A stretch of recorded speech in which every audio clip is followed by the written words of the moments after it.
of the nation where laughter's the key. Natch has the podcast, join the revelry. Taking the Mickey with positive spin. Country folks unite, let the Nat Chat begin. Nat Chat where the laughter's free. Spin tales about politics with positivity. That music, of course, is written, performed and produced by Mick Harrington, who is sitting across the table from me, finally. Mick, how are you? I'm great, mate. Thanks for having me. Thanks for being here. And you are, of course, here at Nats State Conference as a good Nats man. You're on State Council. Gippsland East, mate. Yeah. It's the best spot ever. Well, do you want to arm wrestle over that? I say Mildura is the best spot ever. Polar opposites, nearly. Well, we are actually opposite ends. Opposite ends, yes. Opposite ends of the state, but both beautiful in their own way. Yes, exactly. Now, also should point out, I guess, given this is an auditory medium, you were runner-up in The Voice, or did you win it? No, I was runner-up in 2021. That's right. As my dad would say, first loser. Yeah, I also say that when I'm talking to race car drivers. I'm not going to say that to you. That was actually, I think, the last season of The Voice that I actually watched. I watched that entire season. It was one of those years where everything was shut down by COVID, thanks to Victorian Labor governments.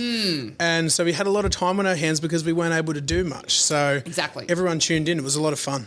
Yeah, so... Well, the show was. I was going to say, how long did you shoot that for? So I think I was filming in Sydney on and off for about 4.5 months, something like that. Really? Yes, a lot of time away from the kids. I was going to say, that's a lot of time away from your girls. Yeah, and that's what I found the hardest. You know, I loved the music part of it. It was a whole new world being in that studio and doing a TV show, but I was doing it for the reason of I want to look after my family, but it was also meant that I was away from them, and it was really difficult, to be honest. Yeah, they were only really little at the time too, weren't they? Yes, so when I filmed, there was Bella. I think at the time she was about 4. Yep. And Katie was about 2. Yep. And we didn't have Neve yet. Now we have little Neve. She's about 17 months now. So. And are you married now because you proposed? Are you still not married? No, we're not married yet.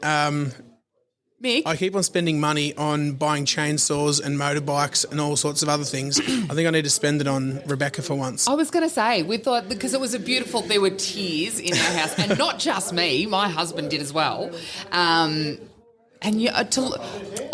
honestly thought this must have just gone under the radar, that you'd got married on the quiet, because I thought, maybe New Idea has picked up on this somewhere and I've just missed it because I don't read New Idea often. No, nothing's happened as of yet. We do need to do it, but I want to make sure that my girls are big enough so they can be all flower girls. So Neve's just got a handle on walking, but I don't know if she could manage a basket of flower petals yet. Oh, yeah, fair. Yeah, but if you start planning now and set a date, at least you can set a date you've got something to work for. True, I've got to train her how to carry that basket too, so a couple of years will be right. A couple more years? By the end of the year she'll be fine, surely. Yeah, she probably will. She's a quick learner, unlike her dad. Well, watch this space and I'll watch my mailbox for the invitation. So tell us, was it that lockdown, was it that drove you? Because I always say if you really want to change the world, then, join a political party. Why did you sign up to the Nats? For me, it was all about representing my community. It was making sure that, children that are born in our area, so having 3 young girls means I want the place to be as good as it can be in every way for them. And I suppose that's kind of selfish in a way, but if I'm making it great for them, we're going to improve the life of every child in Victoria, and that's what we all want to do. Well, that's it. And that seems to be, at least today, sitting here at conference, and I spoke to Alex and Annabelle earlier, young Nats. Annabelle's now an MP. And we all have the same sort of consistent, we want to make the world a better place, leave it better than we found it. So I think that as a holistic approach has to be good for everybody, doesn't it? Yeah, I think if the intentions are right, a lot of other things can take care of themselves. So obviously you've got to work really hard, craft good policy, work really hard on behalf of constituents if you're a poly like yourself.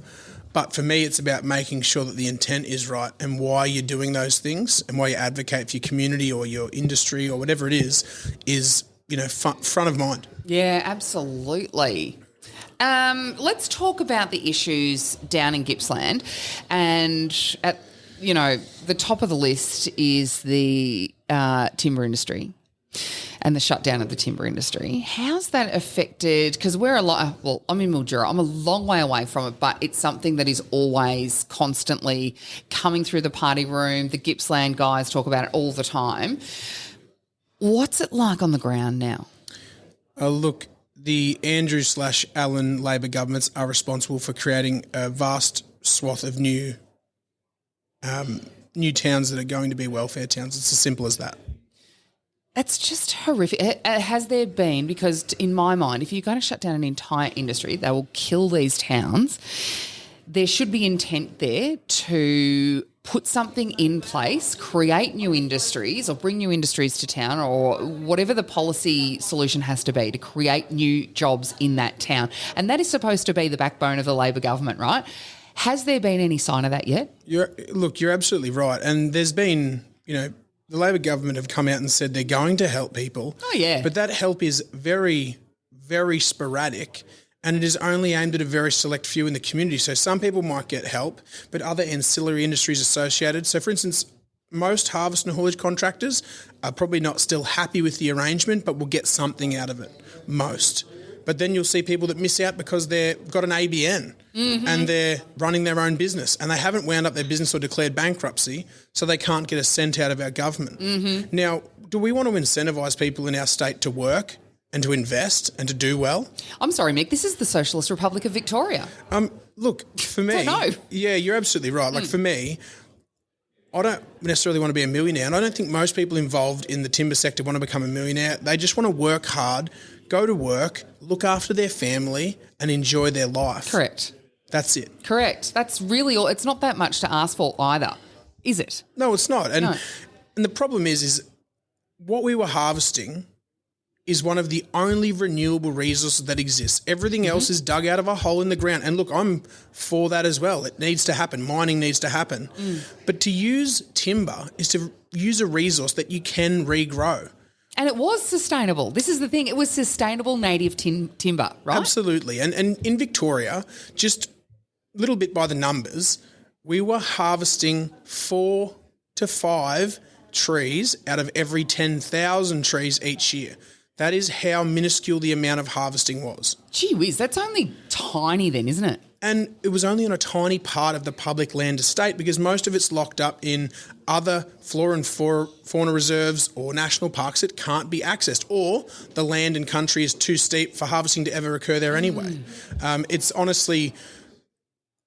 Look, we can have ideological differences. I mean, obviously, I'm a Nat, so I have ideological differences to most people in the Labor Party, but this is purely on ideology a ridiculous idea. It is purely down the line of ideology. It is not anything about how renewable the resource is. It's a handshake deal between the Victorian Labor Party and the Victorian Greens to get preferences and enable them to win some seats in the city. It's as simple as that. Absolutely. Here. I was just going to say the same thing. This is just literally to feather the Greens' nest, and that is it. Now, I say in Mildura, that entire region everything is connected to the agriculture industry. And that's not just irrigated horticulture, that is horticulture as a whole. Is the same in Gippsland? Is everything down that way connected to agriculture, as in either sustainable timber or cheese? I know Gippsland's well known for cheese because they win the awards every time. Every year. We also we have the best milk in Australia too. Okay, so cows as well. Gippsland Jersey, the best milk in Australia. So shout out to my mate Sally Jones on that one. Nice. Okay, I'm not good with milk, but is everything down there connected to the ag industry? It's the 3 Fs. It's fishing, farming and forestry. There you go. And take away one of those and you've got 2. Well, and the thing is, some of these industries feed into each other. So things that would, be used in forestry, these civil contractors that work on, say, forestry tracks, they can also undertake work on farms or, there's a massive cross-pollination, and it only takes a few cuts to really kill off communities. It doesn't take a lot in communities that are already struggling, that already have, low educational outcomes, bad health outcomes compared to the rest of the country. They're already struggling on a lot of fronts. And then you have governments that come and take away the few industries or one of the main industries that can actually support people to have a good life. It's, to be honest, it's not a disgrace. And just quickly, the CFMEU were as weak as water on timber. Were they really? Look, I'm sure they made some attempts, and you definitely saw some of them in the media, but it could have been a lot more forceful. They should have had people out in force. Well, the CFMEU, I mean, are kind of known for their force, particularly when it comes to getting the Labor Party to do what they want to do, because they hold a lot of power. Oh, absolutely. And the thing is, say, just into Alan, she has no excuse for ignorance on forestry. Her husband used to be a part of the forestry division of the CFMEU. So there's literally no excuse for ignorance. She would know everything there is to know. So what is the CFMEU's excuse then for being so soft on this issue? I don't know. And the thing is, I've spoken with people from the CFMEU when I've been fighting terrible timber decisions or attempted terrible decisions in northern New South Wales in my role at Forest and Wood Communities Australia. And the CFMEU up on the north coast of New South Wales, they were out in force. They had hardwood pickets, surprise, surprise, as do all the protesters that don't want timber. They have hardwood timber pickets as well. What do you mean? They're being hypocrites slightly? Stop it. You Unusual. jest. They also drove a car there. There's a few emissions in that, I think. Oh, right. Diesel cars. Yeah. So the frustrating thing is we could have had a CFMEU response like in northern New South Wales, which supported workers. And this is what the Labor Party is meant to be. It's meant to be supporting workers. My dad in the old days was a Labor man. Yep. Wow. And wow. Pretty far from that now, aren't we, Jade? Yeah. I mean, that's, again, polar opposites really, isn't it? Absolutely. It's frightening. Now, the other thing that I don't understand, I mean, none of this to me makes sense. But when you consider now shutting down Victoria's sustainable timber industry, now we are looking at, and I saw it almost immediately with some stadium redevelopments and extensions that went on, and all of those timber floorboards were imported from, guess where they were imported from, Mick? Oh, let's say Indonesia. Correct. Oh, ding, ding, ding. And what happens in Indonesia as far as timber regulation and orangutans go? I would say the environmental regulation in Indonesia is about as good as my diet. Which is very ordinary. That is an analogy I did not expect. Sorry. I'll be honest. No. But I remember Tim Bull getting up the day that this was announced, and don't worry about them talking. It adds atmosphere. We're here at State Conference, whatever. But he got up and he said, and I'll quote, "It's a bad day to be an orangutan." And he's absolutely right. Well, you know, you see all these, the WWF ads or the wildlife, worldwide wildlife, whatever they are, talking about don't eat palm sugar because it's bad for the orangutans. Well, you know what? Don't buy timber furniture. Don't buy any timber from now on because you're killing orangutans. Well, yeah, you have utter hypocrisy from our state government on that. And this is another perfect example of it. So Dan Andrews shuts down the timber industry, meant to have a transition to 2030, shuts it down in 2024. And then what you have is you have the St Kilda Pier project being made with Darwin stringy bark. Yeah. So it's not okay to cut down Australian native timber in Victoria, but it's fine to do it in Cape York. Mm-hmm. Yeah, explain that. Explain how that's okay. But I think, again, this is the Socialist Republic of Victoria, and this Labor government, to me, is completely out of control, and they've become a law. Like, then they're at odds with just about, especially their Commonwealth counterparts. They're pushing a barrow that even most of their own people don't agree with. To be honest, like I've got a lot of mates that vote Labor. Well, you would. Yeah. Ideologically, we differ on things. That's okay. You know, we live in a country where that's okay. But even they disagree with that decision. Even I've had a coffee with Senator Raf Ciccone from the Labor Party. Yep. He disagrees with it. Wow. That's a sitting member in our federal parliament, a senator that disagrees with his state colleagues on timber. Yeah. That's a disgrace. It's an absolute disgrace, isn't it? It's just, it defies logic to me. Well, let's just look at it this way, Jade. So we have a market economy. The demand for hardwood timber is not decreasing. It is increasing. I was going to say increasing. Yeah, absolutely. And we currently have about a $4.6 to $4.7 billion a year deficit in timber products into Australia. Wow. We are the 7th most forested country in the world. And we've still got a deficit. It simply should not be the case. It just shouldn't, should it? I've never heard those numbers before. Basically, like Victoria shutting down the timber industry is like Saudi Arabia shutting down the oil industry. Oh my goodness. Wow, that's a That's a better analogy than your diet. But it's honestly the truth. It is literally like Saudi Arabia turning around and going, we're going to get rid of the one resource that differentiates us from everybody else. Yeah, that is insane. It's crazy. Wow. Okay. So, I mean, this is something that I know that we have been fighting. We've been very, very vocal about. You've been very, very vocal about in your advocacy for it as well. So thank you for that. And don't give up. And Melina Barth, who's walking behind you now, has also been very, very vocal and working very hard at it. And I think there was a rally down there. That might have been the national parks, because there's another issue down your way as well with the shutting off national parks to recreation. So what they want to do is they want to create what's called a Great Forest National Park. That'll basically go all the way from Lake Eildon to Erica. Now, that takes out most of the Central Highlands public land from traditional public land users, so hunters, fossickers, horse riders, motorbike riders, four-wheel drivers, people that want to go out, enjoy public land with their families and create lasting connections and bonds, and also become closer to the environment. That creates a sense that they want to steward the environment. We're not saying we don't want any national parks. There are some areas which need to have national park status, but not the whole of the public land estate. No. All that is a grab from the Labor government.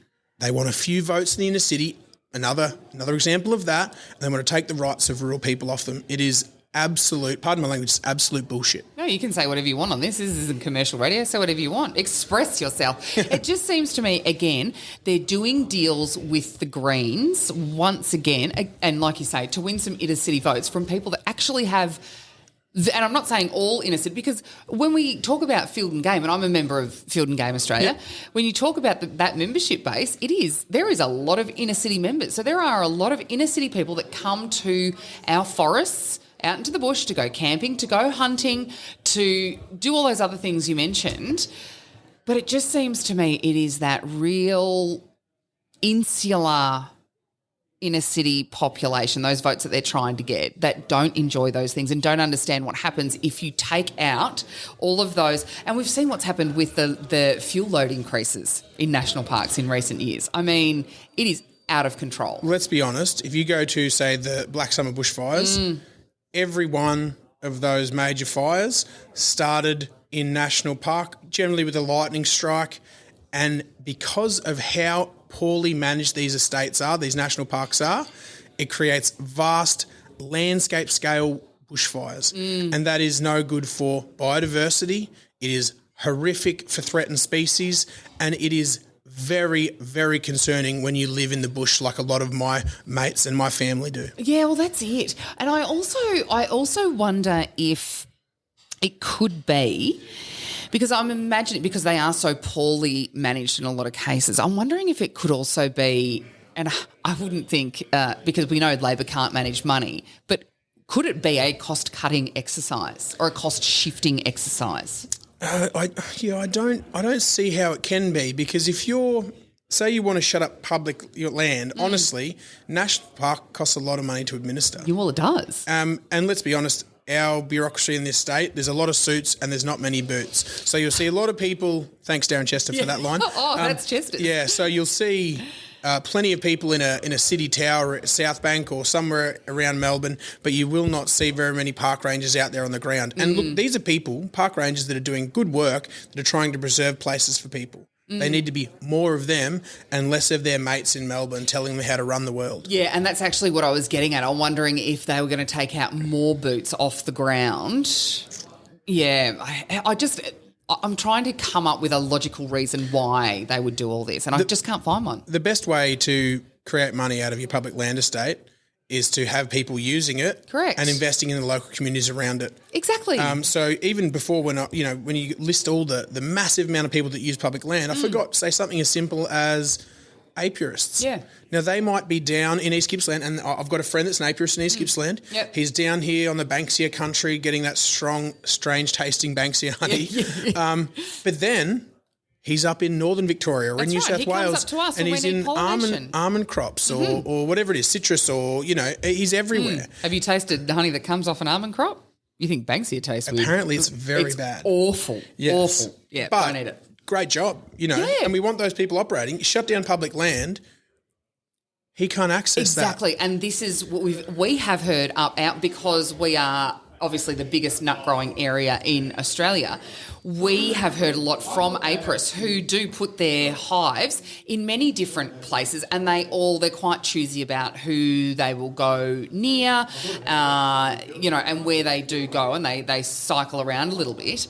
If you start closing down this, public land to things like that, we're already in enough trouble with bees as we are. That's right. And bees are something we actually have to preserve because they're really bloody important. Well, if we don't have bees, we don't eat. It's as simple as that. Correct. We don't have bees, we don't have us. And people need to remember that. So something as simple as having access to land with Banksias, with the yellow box, all that kind of stuff is so vital. So forget all the recreation stuff and things that people deem evil, I suppose. Yeah. The four-wheel driving, the hunting, the shooting, the motorbikes, all the things that you and I find fun. Yeah.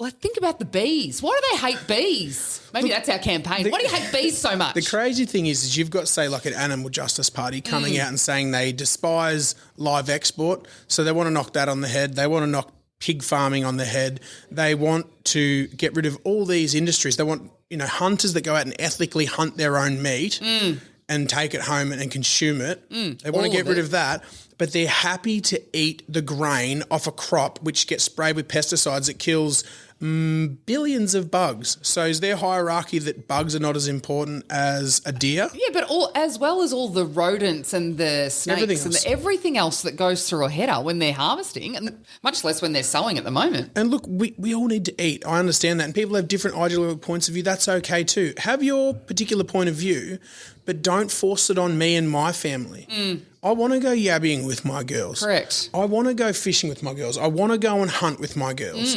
And there should be no one stopping me from doing that. Correct. Exactly. And you know what? Essentially, that's what the Nats are about.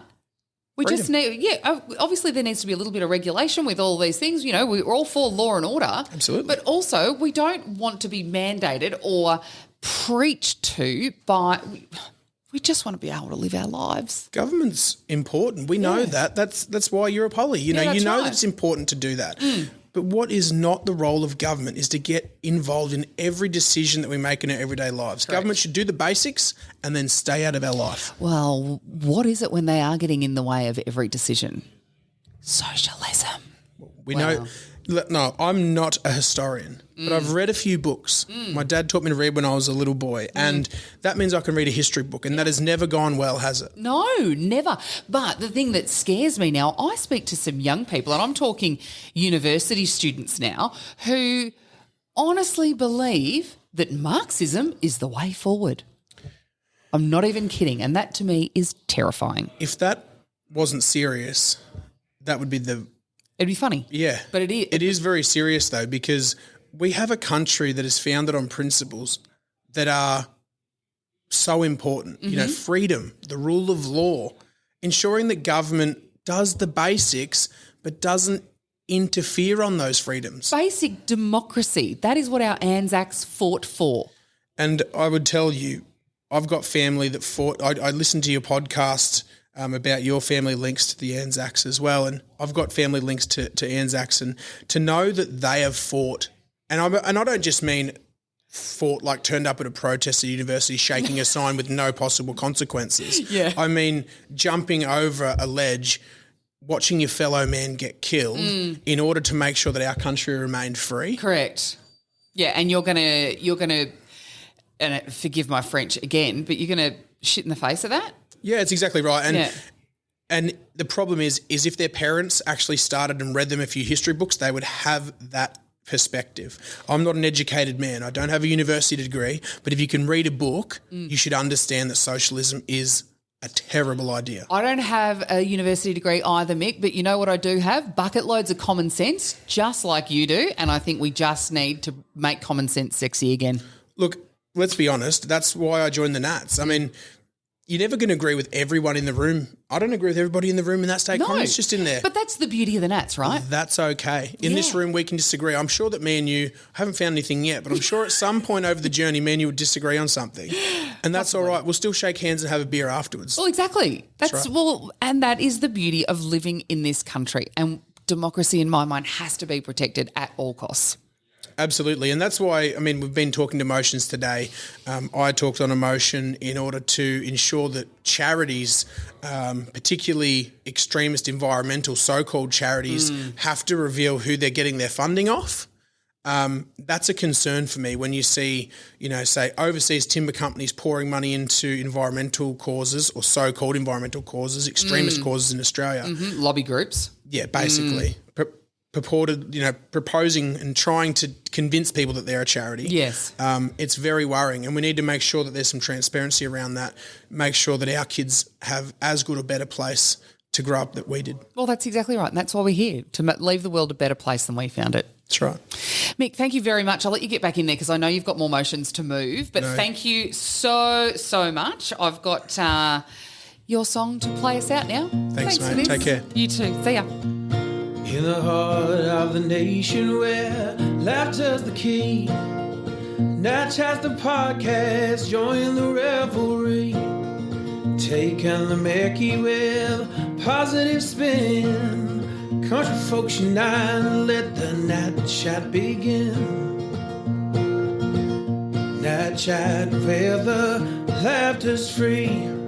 Spinning tales about politics with positivity.